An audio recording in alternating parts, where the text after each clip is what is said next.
نے فرمایا لذتوں کو مٹانے والی چیز یعنی موت کو کثرت سے یاد کیا کرو۔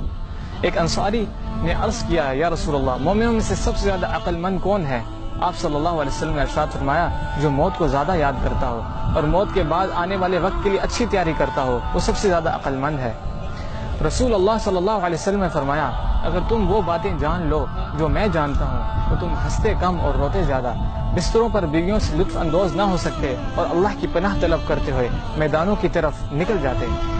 یہ باتیں سن کر قبر کی سختیوں اور آخرت کے مراحل کو سن کر حضرت ابو ذر کہتے ہیں کاش میں ایک درخت ہوتا جو کاٹ دیا جاتا۔ حضرت انس سے روایت ہے کہ نبی صلی اللہ علیہ وسلم نے فرمایا اگر مجھے خدشہ نہ ہوتا کہ تم اپنے مردے دفن کرنا چھوڑ دو گے تو میں اللہ تعالیٰ سے دعا کرتا کہ وہ تمہیں عذاب قبر کی آوازیں سنا دے۔ حضرت ابو ہریرہ رضی اللہ عنہ سے روایت ہے کہ نبی صلی اللہ علیہ وسلم نے فرمایا آدمی جب قبر میں دفن کیا جاتا ہے تو فرشتے سر کی طرف سے عذاب دینے کے لیے آتے ہیں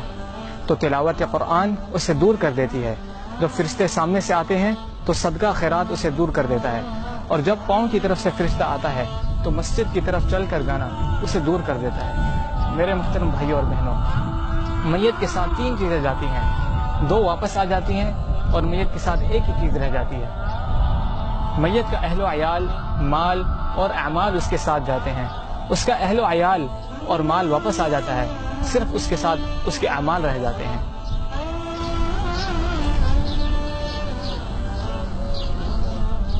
میرے دوستو بھائی اور بہنوں، جس طرح آپ نے دیکھا کہ لوگ بڑی بڑی بلڈنگیں تو بنا لیتے ہیں لیکن اس قبر کے لیے کچھ بھی نہیں کرتے جس کی چوڑائی صرف 2 ہاتھ ہے، اور رسول اللہ صلی اللہ علیہ وسلم نے فرمایا کہ تم اس کے لیے تیاری کرو۔ لوگ آج اپنی پوری زندگیاں جاب، سیلری اس چیز کو مقصد بنا لیتے ہیں جو کہ یہ ہماری صرف ضرورت ہے، ہمارا مقصد نہیں ہے، اور ہمیں اس لیے اس قبر کی تیاری کے لیے نماز کی پابندی، روزہ، زکوٰۃ، حج اور اللہ کی راہ میں خوب خرچ کرنا چاہیے۔ اس طرح اللہ ارشاد فرماتے ہیں سورۃ المنافقون میں وَأَنفِقُوا مِمَّا رَزَقْنَاكُم مِّن قَبْلِ أَن يَأْتِيَ أَحَدَكُمُ الْمَوْتُ فَيَقُولَ رَبِّ لَوْلَا أَخَّرْتَنِي إِلَىٰ أَجَلٍ قَرِيبٍ فَأَصَّدَّقَ وَأَكُن مِّنَ الصَّالِحِينَ وَلَن يُؤَخِّرَ اللَّهُ نَفْسًا إِذَا جَاءَ أَجَلُهَا وَاللَّهُ خَبِيرٌ بِمَا تَعْمَلُونَ۔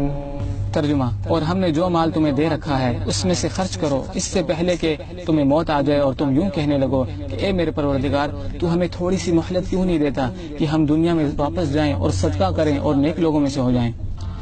آگے اللہ ارشاد فرماتے ہیں کہ جب کسی کا مقررہ وقت آ جاتا ہے تو پھر اس سے ہرگز مہلت نہیں ملتی، اور جو کچھ تم کرتے ہو اللہ اس سے بخوبی باخبر ہے۔ وآخر دعوانا ان الحمد للہ رب العالمین۔